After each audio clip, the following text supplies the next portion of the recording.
Well, we came up with the prom theme.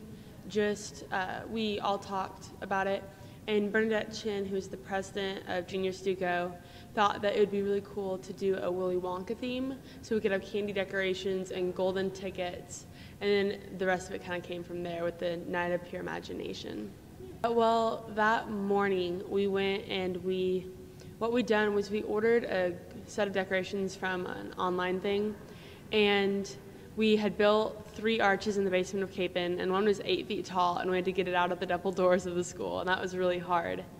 And then we had like lollipops and like lanterns that we'd made. We assembled everything here, and we packed it in a U-Haul, and then took it the morning of prom. So we were out there at 8 a.m., just setting up all of the picture areas and the arches and the lanterns and all of the candy centerpieces and stuff.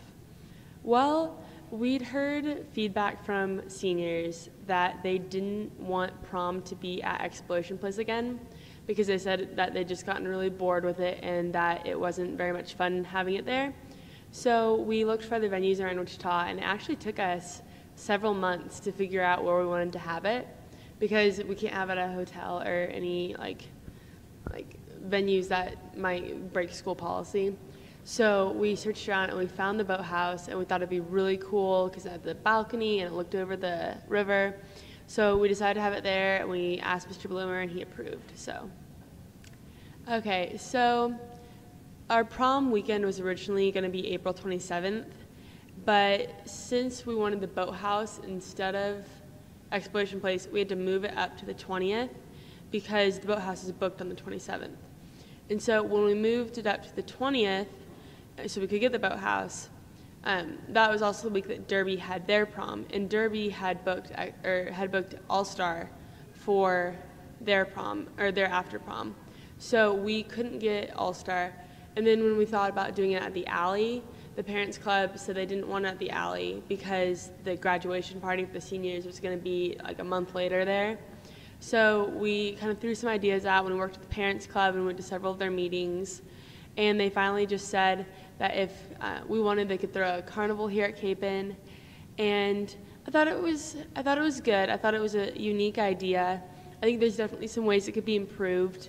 But I think we're probably going to go back to doing it at All-Star. So in the future, I mean, if they do it again, at least they have 1 year under their belt and they can work to improve that. But for the most part, I thought it was a good idea. It just needed a little bit of tweaks. My date for prom was Christy Dodson. She goes to school at Andover Central. I got a big teddy bear and stood behind it and was like, "Will you go to prom?" We went to Buffalo Wild Wings. Her dress color was 2 shades of blue, light blue in the middle and then dark blue on the bottom and top. My favorite part of prom was just the dancing part and having fun. Didn't really have a least favorite moment for prom. I felt about after prom being at Capon wasn't as fun as it was at All-Star last year. I went with Jack Masterson. I got asked to prom by the Genesis sign. He had one of the guys write it on the big sign, and then we drove by, and yeah. To go out to eat, we went to Newport Grill at Bradley Fair. I did a side messy bun. My dress was white and strapless. I got it online. My favorite part, probably the whole night was really nice, but our group was really awkward, which was probably my least favorite. It was a really nice setup. It was fun. I can't really compare it to anything else, but